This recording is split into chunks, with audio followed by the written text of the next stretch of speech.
How to share multiple photos in one post on Facebook. Hey everybody, this is Nina from Create, Login and Delete. Let's get started. Open up your Facebook, then tap on What's on Your Mind. Then go to photo/video.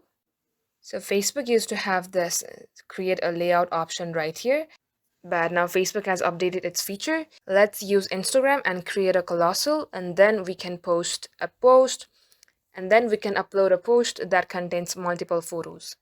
So go to your Instagram, then go to your story, just click a blank picture, tap on the sticker icon,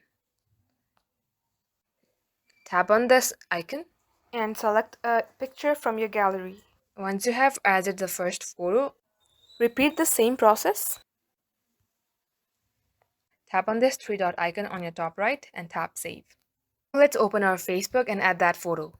Now select that image and tap on post. As you can see that I have uploaded one post that contains 3 photos.